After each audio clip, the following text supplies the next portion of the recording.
السلام عليكم ورحمة الله وبركاته. ازيكم عاملين ايه؟ النهاردة فيديو جديد. حطيلي بقى لايك للفيديو واشتراك لو لسه مشتركتيش معايا، ويلا بينا ندخل على فيديو النهاردة ان شاء الله يعجبكم كده ويحمسكم. وكل سنة وانتم طيبين كده، عام دراسي سعيد عليكم يا رب. خلاص بقى احنا رجعنا للمدرسة، وفي ناس بقى بمختلف طبعا الايام، كل واحد عنده يوم اول يوم مدرسة يعني مختلف عن التاني. هو الاسبوع ده عامة تقريبا كل صف كده بيبدأ في يوم مختلف. فايا كان بقى اليوم بتاعك كده، لو لسه ما بدأتيش يعني اتحمسي كده وتشجعي معايا، ونشوف بقى تحضيرات ما قبل المدرسة كده بيوم. عملنا كده شوية حاجات حلوة، وظبطنا كده أوضة الولاد، وعملنا غسلنا الشنطة، وعملنا غدا خفيف، وعملنا شوية حاجات كده قمر ان شاء الله تعجبكم تاخدوا منها افكار. بصوا كده، انا كنت كده اخر النهار بصراحة، ما كنتش الصبح. كنت قايمة متأخر طبعا، انتوا فاهمين انا النوم بتاعي عامل ازاي بسبب الاولاد الصغيرين. فكده كنا يعني بعد العصر تقريبا داخلين على المغرب. كنت فطرت بقى من بدري الصراحة، بس ايه، كنت عايزة اشرب قهوة لاني كنت مصدعة جدا. فحطيت كده حاجة خفيفة من اللي كنا عاملينها كده، عملتها زي ساندوتش جبنة كده، وعملت كده كوباية قهوة. وعايزة اقول لكم كوباية القهوة دي يعني ايه، كبيرة شوية بس تفوق يعني. بس كده دخلت بقى على اوضة بنتي من ساعة ما كنت عاملاها معاكم، مثلا بقالها اسبوعين ولا حاجة او 3 اسابيع كمان. ما كنتش الصراحة يعني عملت، كنت بدخل اسويها كده، اكنس اروق بسرعة كده واخرج. بس ما كنتش غيرت الملايات، طلعت بقى. بصوا هي تحسوها ما فيهاش حاجة، بس ايه، ورق لعب الحاجات ديت. بنتي اللي كانت بتروق من على الوش، وانا كنت بدخل برضو كعيد عليها. بس ايه، لا حسيت بقى الأوضة عايزة تتفوق كده قبل الدراسة بيوم كده، علشان نبقى يعني مستعدين، وهي كمان تبقى مستعدة ونفسها كده مفتوحة، والأوضة كده مترتبة. دخلت قلت اما اغير الملايات واغير كمان الستارة، احط ستارة كده شكلها حلو بيزك كده وسادة. آه، تقولولي برضو رأيكم فيها. وانا عندي، بصوا عندي ستاير كتير بألوان كتير، وعندي برضو ستاير لونها روز كده، او ابيض، يعني تحسوها اوف وايت شويه برضو. قلت اجربها معاكم واحطها واغير كده الملايات. بس الملايات بقى هي ايه، اللي ما عنديش ملايات ساده، او ما عنديش ملايات مش اطفال. كل الملايات اللي عندي اطفال، بستعملها بقى لحد ان شاء الله لما اعمل اطقم جديده تكون ساده. بس الملايات دي بقى، الملاية دي بتحبها قوي، ملاية صوفيا. ففرشتها بقى كده، وهبتدي بقى ان انا ايه، اظبط كده السراير، افرش الملايات، المع الغرفة. هي بصوا نظيفة، كل حاجة ما شاء الله فيها جديدة ونظيفة. فاللي هو احنا بنلمع بس، مش يعني مش بنعمل تنظيف عميق، لان الأوضة لسه معمولة جديدة وكل حاجة جديدة. فاحنا ايه، التنظيف فيها بيبقى سريع جدا الصراحة. كلكم بقى قلتولي في الفيديو بتاع فرش الاوضه ديت، قلتولي الستاره مش لايقه. او اعملي، بصوا روجي بتقولكوا بحبكم قوي، حطولي لايك، حطوا لايك للغرفه بتاعتي. آه كنت بنفض بقى كده. كلكم قلتولي بقى على ان الستاره مش لايقه، او هاتي سجاده كذا. انا عارفه والله يا جماعه ان الستاره مش لايقه، وعارفة ان الأوضة لسه محتاجة كماليات كتير. عايزة ملايات حلوة سادة، وعايزة ستارة تكون هادية، وعايزة سجادة تكون هادية، وعايزة ديكورات برضو. ان شاء الله هعمل ده كده واحدة واحدة معاكم، ونظبطها كده مع بعض، علشان برضو اللي حابب ياخد افكار، اللي حابب يجدد، حابين تشوفوا التجديدات اللي انا بعملها، ان شاء الله نعمل كده ونجدد كل حاجة مع بعض. انا كده ظبطت كده، فرشت الملاية، وفرشت السرير التاني، وهبتدي بقى ان انا ايه، هكنس بقى الارض واغير الستارة. بصوا بوريكم السرير كده بقى زي الفل. اللي جنب السرير ده المطبخ بتاع بنتي، ملموم في كرتونة، عشان كانت في الأوضة القديمة كانت فرشاه كده وعاملاه، بس كان اخواتها لسه صغيرين مش بيزحفوا او بيمشوا. فكانت براحتها. دلوقتي يا عيني لما في كرتونة، لان اخواتها مش بيخلوا حاجة في مكانها. فلميناه بقى في كرتونة، قلت لها طبعا عشان الدراسة هتبدأ، وكمان علشان اخواتك مش هيسيبوه في مكانه وكده هيبوظوا الدنيا، فلميه احسن. مش وقته يعني. فلميناه بقى في الكرتونة بتاعته وشلناه يعني، لحد ان شاء الله ايه، في الاجازة بقى او في الويك اند يكون اخواتها كبروا شوية يلعبوا معاه.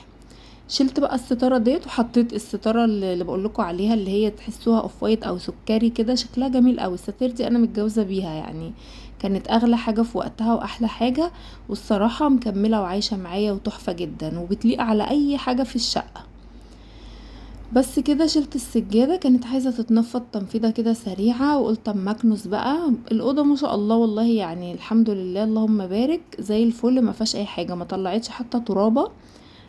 بحب ألمع يعني، لمع التسريحة الكومودينات الحاجات ديت في الآخر بعد ايه، بعد لما بكنس وانفض وخلاص بقى حطيت الملايات وحطيت الستاير، بلمع بقى ألمع الأوضة واخرج، لأن عقبال ما بتلمعي تيجي تكنسي وتمسحي وتظبطي الدنيا، تخرجي تبصي تلاقي الأوضة فيها ترابة كده، أو العفش عامة بيلم كده. كنت حريصة قوي وانا بجدد الغرفة ديت ان انا، او انا بفرشها، انا ما كانتش فيها غرفة اصلا، انا كنت لسه عاملة غرفة جديدة. كنت حريصة ان انا ما اجيبش الوان غوامق زي البني والاسود والالوان اللي هي الغامقة ديت، لان دي اكتر حاجة بتلم تراب وبتبقى فظيعة جدا في التراب. فاللون الخشبي دوت في الابيض من احلى الاختيارات بصراحة، ما بيبانش فيه التراب خالص. بس رخامته الوحيدة ان انتي لو مش اخده بالك مثلا، ودي غرفة اطفال، انه ممكن يبصم. لو حطيتي مثلا كوباية شاي، كوباية عصير، ازازة مية، حاجة تحسوه بيبصم شوية، فعايز طول الوقت تبقي واخده بالك، او تبقي حاطه مفرش. يعني انا عندي التسريحة هنا عاوزة اعمل لها ازاز، اعمل الحتتين دول ازاز، بس خايفة طبعا من الولاد، فقلت بحط يعني، قلت احط مفارش مؤقتة لحد ما يكبروا وبعد كده اعمل لها ازاز. بصوا بقى الستارة لما فرشتها عاملة ازاي، شكلها تحفة جدا قوي يعني، شكلها هادي ومهدي الأوضة. ناقص بقى يعني اغير برضو السجادة، انا عندي برضو كذا حاجة في السجاد يعني، على الشتا بقى ان شاء الله نفرش مع بعض كده سجاد كده برضو يكون هادي. بصوا الستارة تفاصيلها هادية ورقيقة وجميلة جدا، وخامتها حلوة قوي يعني، دي بقى لها مثلا اكتر من 16 17 سنة بتتغسل وتتحط قمر. بس كده هنحط بقى شوية معطر، ودايما ما ترشوش المعطر في الجو كده، رشوه على المفروشات على الستاير. احنا هنا كنا بالليل يعني، كنا بقينا بالليل، فشوية هوا كانوا قمر جايين من الشباك، برش بقى كده على السجادة، على الملايات، على الستاير. ساعات بدخل اصلي في الأوضة ديت، وانا بصلي كده تحسوا ريحة الأوضة تحفة، او ريحة السجادة مثلا وانا بصلي عليها حلوة قوي. خلصت كده الأوضة وولعت كده النور اللي هو الهادي اللي هي بنتي بتحبه، الإضاءة الورم ديت. فكان المنظر تحفة بصراحة. خلصت كده ودخلت بقى علشان كان ورايا شوية حاجات. بقيت كائن ليلي يا جماعة، بعمل كل حاجة بالليل، بس مش بالليل قوي يعني، في الجزء التاني من اليوم من بعد العصر كده بيبتدي اليوم بتاعي. طبعا لخبطة النوم ديت ان شاء الله نظبطها على دخول المدارس او على الايام دي يعني، علشان طبعا هنقوم بدري ومحتاجين ننام بدري وكده. تعالوا بقى نشوف هنعمل غدا النهاردة جديد كده وحلو قوي. عندي هنا دي بصلاية انا كنت بشوحها على النار، ده بصل احمر كنت بشوحها بس في شوية زيت او سمنة. وعندي كمان بطاطس مسلوقة، سلقتها كده مكعبات، لما ايه اتسلقت خالص خالص ورحت مصفياها وهي سخنة كده، حطيتها في بولة ونزلت عليها بالبصلتين دول بصلتين كبار كده متقطعين ناعم يعني، ومتشوحين، بس هي البصلة مش غامقة، هي بصل احمر فتحسوه غامق شوية. وعندي حزمة كزبرة، بس هي الحزمة يعني انتوا فاهمين حزمة الخضرة اليومين دول بقت عاملة ازاي. حزمة كزبرة، ملح وفلفل اسود، نص مكعب مرق عشان كمية البطاطس عندي مش كبيرة قوي. ما عندي هنا توم باودر، حابة تحطي توم كده ممكن تحطي نص فص توم فريش، بس التوم الباودر احلى. عندي بابريكا، وعندي كمون. بصوا شوية التوابل دول هيودوا الاكلة في حتة تانية. احنا هنعمل ايه؟ هنعمل حواوشي البطاطس قمر قوي قوي قوي وهيعجبكم. وصفة سهلة كده وسريعة وموفرة وما فيهاش طماطم، يعني اللي هو انتي مش هتعمليها مش يعني اكله. طبعا انتوا عارفين الطماطم غاليه اليومين دول، فكلنا بنحاول نعمل اكل شويه ما فيهوش طماطم كتير، عشان طماطم غاليه قوي. انا جايبه كيلو ب40 جنيه، يعني انتوا متخيلين كيلو طماطم ب40 جنيه؟ فاللي هو انا محتاجه ان انا لا افكر في اكلات ما فيهاش طماطم كتير. فعملت الاكله دي، كانت سريعه وكانت حلوه وكنت عاملاها اللي هو ايه يعني تغيير، كنا زهقنا بقى، انا محتاره مش عارفه اعمل اكل ايه ومش عايزه اعمل رز ولا مكرونه ولا اي حاجه. مسكت كده البطاطس بتاعتي هرستها بالشوكة، وطبعا انا قصدي ان انا مهرسهاش الاول وبعدين احط البصل، انا محتاجة اهرس كل المكونات مع بعض عشان تتداخل كده في بعض، وفي نفس الوقت البصل يتهرس شوية معايا في البطاطس، فاللي ياكل ما يحسش ان البصل لوحده والبطاطس مهروسة وناعمة قوي. اللي هو البطاطس مهروسة ريحة الكزبرة تطلع فيها، التوابل كله ياخد ويدي كده من بعضه. لما تهرسيها الاول وتحطي البطاطا تحطي البصل والحاجات، لا هتحسي ان انتي كل حاجة طعمها لوحده. جبت بقى هنا العيش، انا كنت مطلعاه من الفريزر فك شوية وفتحته وابتديت ان انا احشي، مش محتاجة ان انا احط اي حاجة. حابة بقى على كل اللي احنا عملناه ده تحطي مكعب زبدة، تكون بدرجة حرارة المطبخ كده، تهرسيها مع الكلام ده، يا سلام هيبقى قمر. حتة سمنة بلدي هيبقى قمرين، حاجة كده بصوا تحفة. ممكن كمان تدهني وش العيش سمنة او زبدة او زيت، هيديكي برضو العيش محمر قوي، بس انا كنت مستعجلة ومحبتش اعمل الخطوة دي عشان حسيت ان هي هتنشف لي العيش بتاعي شوية وتقرمشه، وانا كنت عايزة اكل الولاد منه الصغيرين يعني، فما كنتش عايزة ارمشه قوي. كنت برضو عامله رغيفين تراي كده عشان يعرفوا ياكلوا.